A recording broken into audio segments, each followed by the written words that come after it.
nandito na naman tayo para sa ating suggestion series. Akalain mo yun? Episode number 10 na tayo. Sa episode number 10, anong pag-uusapan natin? Ang pag-uusapan natin ay tungkol sa approve ka ba sa friends with benefits? Oh my God, guys! Anong klaseng topic to?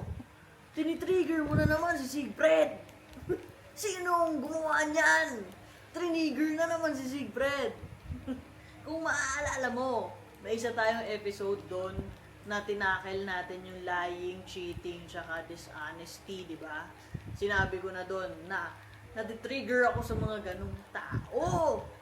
So, sa tingin mo ba, approve ako sa friends with benefits? Tinatanong pa ba yun? Anak ng weteng, malamang na malamang, hindi! Bakit ako hindi approve? Unang-una sa lahat, kaibigan mo yun. Hindi mo dapat yun alam mo yun, kung papatusin mo yung kaibigan mo, lagyan mo ng label. At saka, siguraduhin mo na gusto mo talaga siya. Hindi pwede yung ubus yung buhok natin sa tanong na to. Hindi pwede yung ganun na friendship. Alam mo, against ako sa ganun.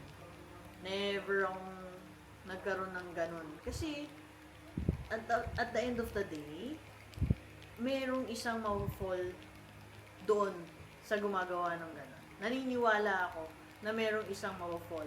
And pag dumating yung time na yun, ano magagawa nyo? Nag-friends with benefits kayo. Diba? Meron ka bang karapatan? Wala.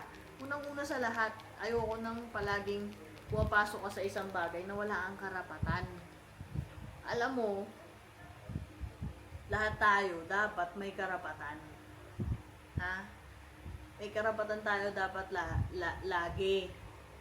Kaya, huwag kang papasok sa isang bagay na wala kang karapatan. Kasi ano yun? Dinown mo yung sarili mo.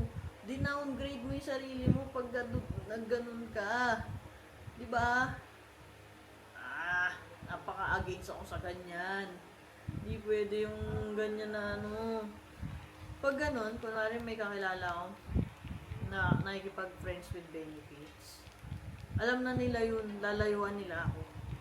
Kasi, hindi ako perfect Wala akong sinasabing perfect ako. Ang sinasabi ko lang dito, sa huli, darating sa point na may magkaagusto at magkakasakitan kayo.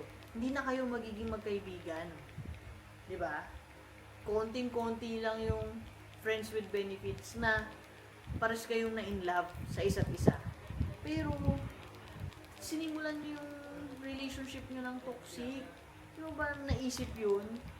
Wala man lang kayong ligawan. Nag-ano na lang kayo, basta na lang kayo nag-benefit sa isa't isa. Di ba? Yun lang. Yun lang. Sa susunod, wag mo nang itanong yung mga ganyang bagay. Hanggang sa susunod na episode. See you!